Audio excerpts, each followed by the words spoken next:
Thanks. Right. So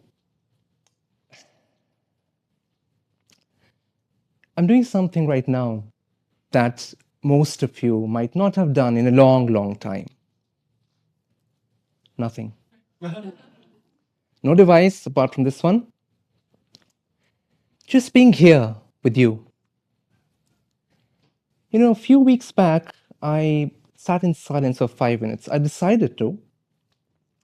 With just me and my thoughts, no phones, no scrolling, no nothing. And I made it to 14 seconds before I actually grabbed my phone. Not because I wanted to check something, but because I'd forgotten how to just exist.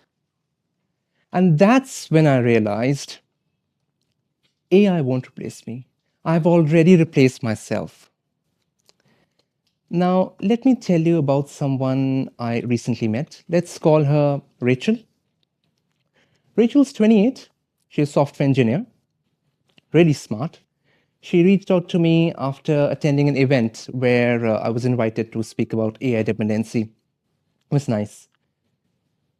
She said something to me that I haven't been able to forget about. She said, I used ChatGPT to break up with my boyfriend. Not to figure out what to say, but to write the whole message, the whole thing. Well, to be honest, the AI gave her something mature and kind. It said things like, I want to honor my own growth, and you deserve someone who could truly show up. Beautiful. The guy on the other end, he texted back saying that this was the most sophisticated breakup he'd ever experienced.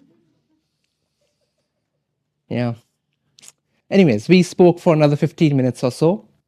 And then she said something to me that struck me cold. She said, I'm not afraid of being replaced. I'm afraid of becoming optional. She was not worried that AI is going to take her job. She was worried that the AI is getting better at becoming Rachel than she was. If you ask me, I think we are stuck in this dependency loop. We are asking machines how we should be humans, how we should empathize, how we should show sympathy. And that is scary. Now, let me show you one more thing. ChatGPT reached 100 million users in just 2 months of its launch. Not 10 or 20, 100 million. That's the fastest growing app in the history of humankind. You and I, we are not only using it for work, we are outsourcing a lot of things. Things like apologies, thank yous, birthday messages, difficult conversations, and what we want for dinner. Really. Now, before you start thinking that I'm against AI, I'm not. It's nice. It's incredibly useful. I use it at times for work, for research, for 1,000 different things. But here's the distinction that matters. Use AI as a tool to draft the email, but write the apology yourself. Use it to maybe organize your thoughts, but start to rethink for yourself. The question isn't, should you use AI? The question is, what are you using it for? Are you using it to be more you or less you? Now, this pattern actually scales a lot, not just to the personal stuff. Let me take you to August of 2023 to the US, Maui. There were wildfires, over 100 people dead. And while the island was still burning, AI generated images of rescue workers and survivors flooded the internet. Tens of millions of shares. A lot of people donated to fake campaigns. Not because they were stupid, but because verification felt inefficient, because they trusted their feed. I think we have started scrolling faster than we can actually think.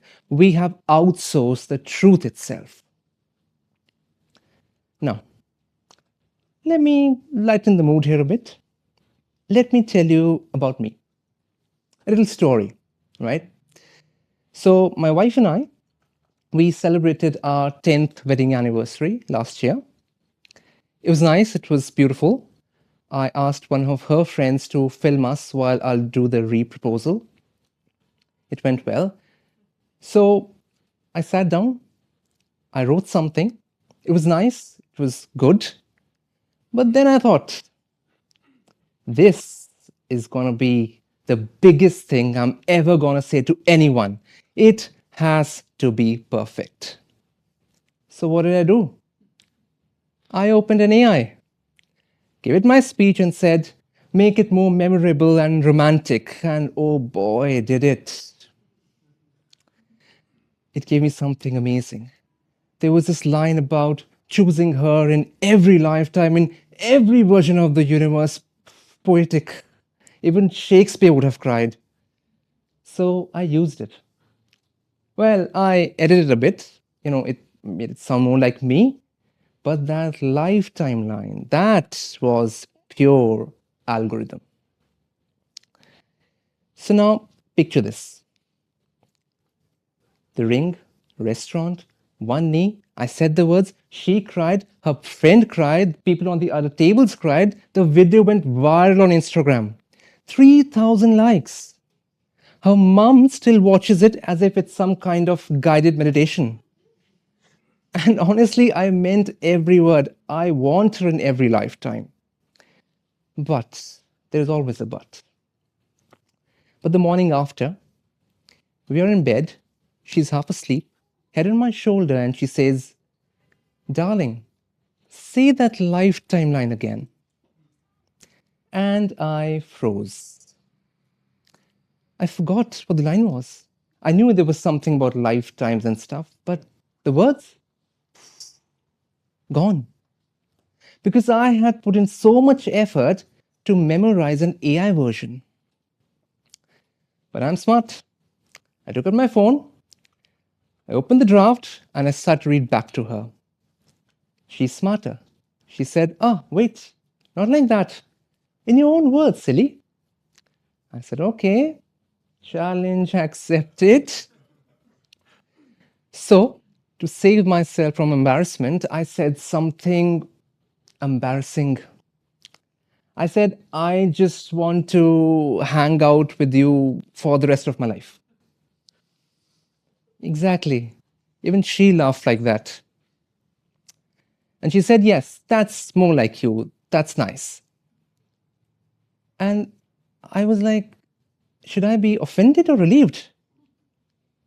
The AI gave us the perfect Instagram moment, 3,000 people's validations, but that morning, that clumsy, I want to hang out with you forever, that was ours. And I completely missed it, memorizing somebody else's beautiful words. When she's old and I'm old, and then she would ask me, why did I marry her? Or what did I say to repropose her?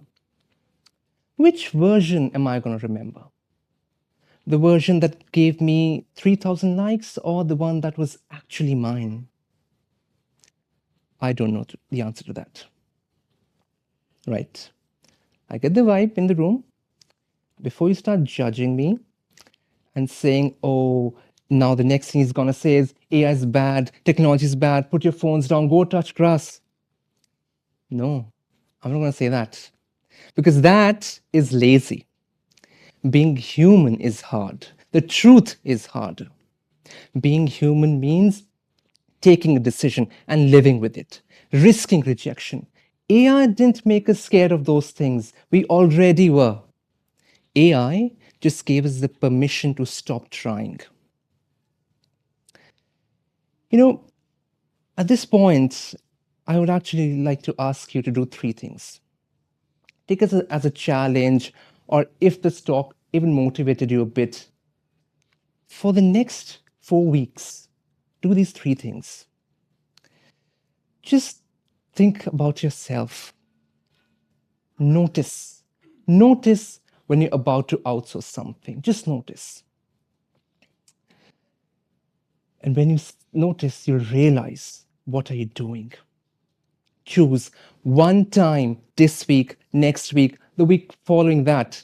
Choose the clumsy version, your version, and stay with it. Stay in the room with it. Stay with your feelings, with your life. You know, before I go, and I know my time is about to be over, before I go, I just want to confess something. I used AI to write part of the speech. Well, I want to structure it better. I wanted to give the perfect TED talk, data driven emotion, algorithmic timing, perfect emotions and stuff. But then I thought, if I stand here using AI to tell you to limit your use of AI, I'm proving we're all gone. So I did something. I deleted all of it. I even asked the organizers to redo the slides for me until recently, and they did. And I wrote everything by myself, every word with my inconsistent, inefficient human brain.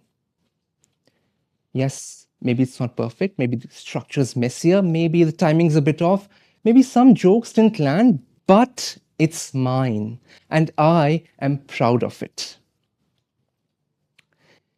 You know, when tomorrow AI asks to take over, and it will every single day, you will have one choice to make. Will you stay in the room or will you not? I don't know about you, but I am staying in the room. I don't want somebody else to tell me how I should be. I am staying here. Are you? Thank you.